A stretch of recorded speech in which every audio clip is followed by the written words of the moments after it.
sa guro. Maupo ng matuwid. Itaas ang kamay. Magsasalita at sasagot. Okay, so dapat isundin natin yung mga classroom rules natin, ha? Yes. Okay, so class, ito yung objectives natin or layunin natin ngayong araw sa lesson natin. So, pakibasa please. Natutukoy at ipapaliwanag ang pangunahing para sa paghahanda ng pagkain. Nakabuo ng isang chart na nagpapakita ng wasong paraan ng paghahanda. Naipakita sa kalisan at paghahanda ng pagkain. Okay, so pagkatapos ng alamin natin is matututo tayo sa mga paraan ng paghahanda ng pagkain. So, para sa ating divisional activity is, pwede bang kumuha kayo ng maliit na papel?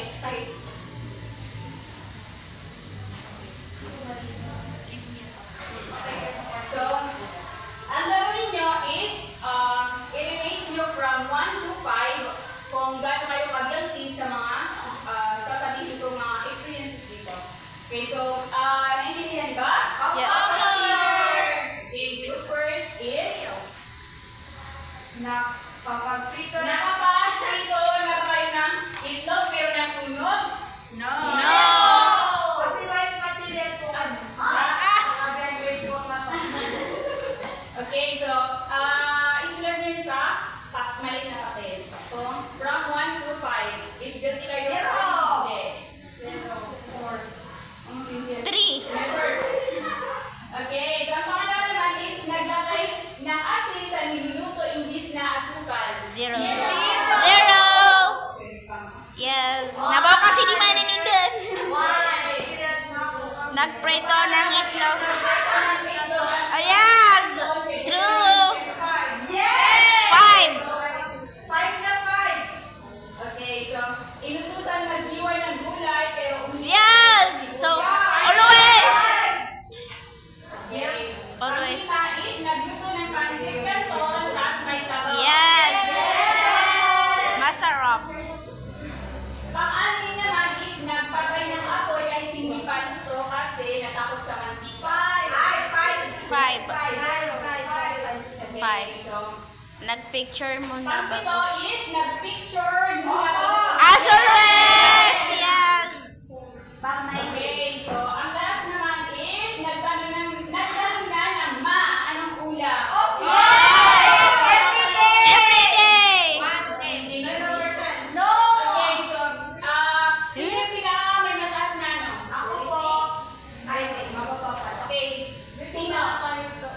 Si Kadiran. Okay, ikaw ba? Mataas na yung result? Tingnan natin. Okay, so mataas na. So, tumayo ka para sa consequences. Yan, yan, Doc. Guilty ka na. Okay. Guilty. So, ang gagawin mo is, bagasahin mo ito sa this word. Pero dapat is mabilis. Yes. Ready, go. Sarap ng sinigang sinabawan ng saba.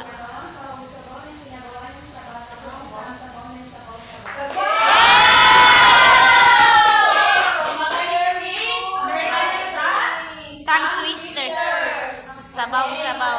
Ngayon is, mag-start na tayo sa lesson natin ngayon. So, hulaan niyo muna kung itong pagkain na ito. Itlog. Ilaga. Paglalaka. Paglalaka. Paglalaga. Ako po. Okay. Next. Ako po, teacher. Paghihaw. Ako yung kailangan ko kadali. Ah. Ano yan, teacher? Ano?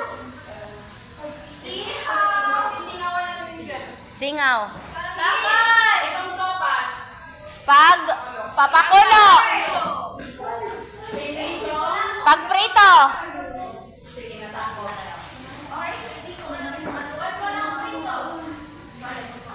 Pati siguro pa yung siomay, steam siomay. Steam. Siomay. Steam. Steam.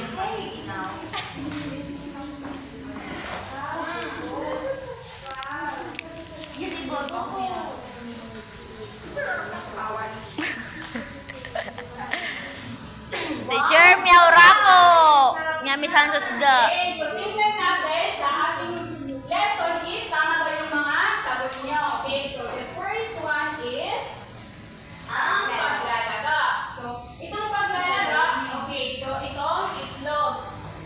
So, itong paglalaga is ito yung way ng pagluluto na kung saan pinapakuluan yung pagkain sa mainit na Tubig. para Maluto.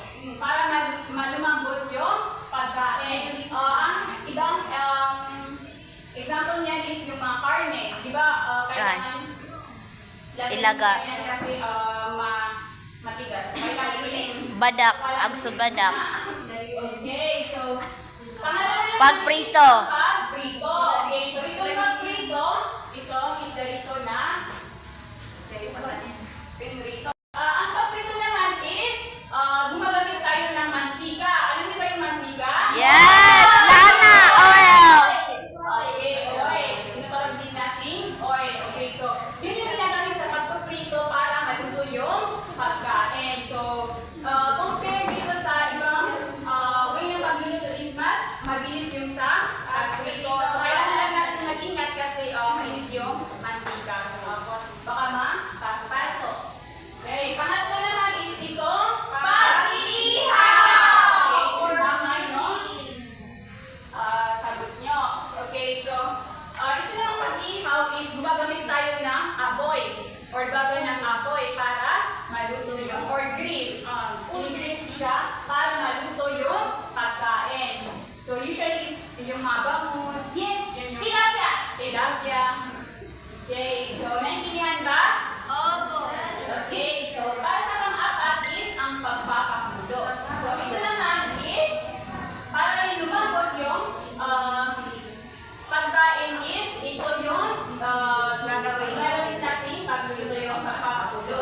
So medyo same lang sila sa paglalaga pero itong pagpapakulo is usually is mga yung mga may sabaw para yung lasa na ginamit mong sapak is mag-mix siya.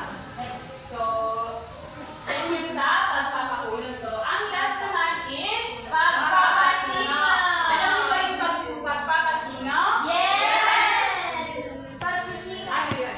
Pag-steam. Okay, so, ano yun usually yung mga Shumay. siomay, siopaw. Poto. Siopaw.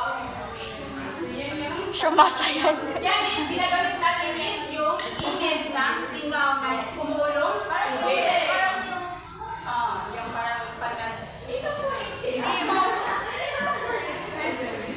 Evaporated. okay. So, naintindihan ba yung mga Yes. Opo, teacher! Okay, so ang next naman is yung mga dapat natin tandaan sa paghahanda ng pagkain. So first is ito, basahin niyo. Okay, so kailangan is bago tayo magluto is kailangan is nahugasan muna natin yung kamay natin. At yung mga sangkap natin is siguraduhin natin malinis. Okay, so naintindihan ba?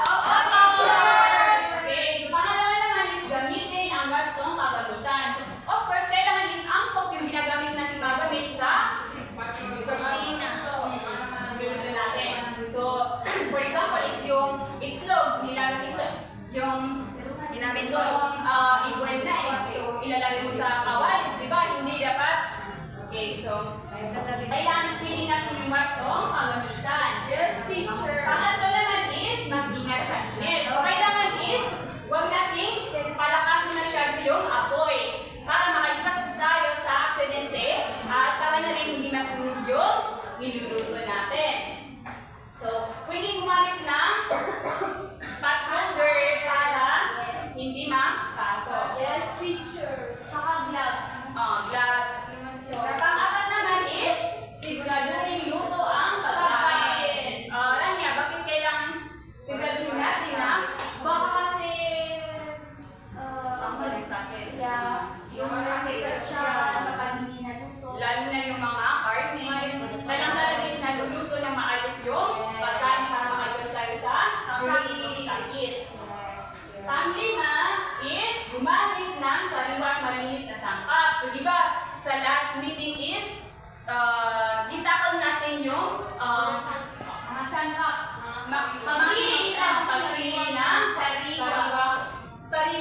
mura at masustansyang pagkain. Dapat talaga isiguraduhin natin na hindi napanis yung bibiliin natin at malinis. Okay, so pang-anim is iwasan ng pag-aaksaya. So, kailangan is i-measure natin yung kaya lang nating ubusin. Kaysa naman sa itapon natin. Or yung mga sangkap naman is kung may hindi tayo nagamit is pwede gamitin natin Rania. sa next na pagluluto natin. Interview. Okay, so the last one is ihanda ang lugar ng paghahanda. So kailangan is malinis, panatilihin natin malinis yung kusina natin, yung paghahanda natin ng pagkain or yung pagkulutuan natin. Okay, so naintindihan ba class? Yes, teacher. Wala bang katanungan? Wala po. Okay, so para sa ating pagsusulit is, kopyahin nyo itong quiz nyo. So, isulat ang paraan ng pagluluto ng tumutukoy dito. So, ilagay nyo dito sa patlang yung sagot nyo. Okay, so, Tapos na po, teacher. okay, so, kung wala na kayong katanungan is, kopyahin nyo itong assignment. Ilagay nyo sa papel para maikasan nyo bukas. Okay, so wala na bang katanungan? Okay, so, Karoto.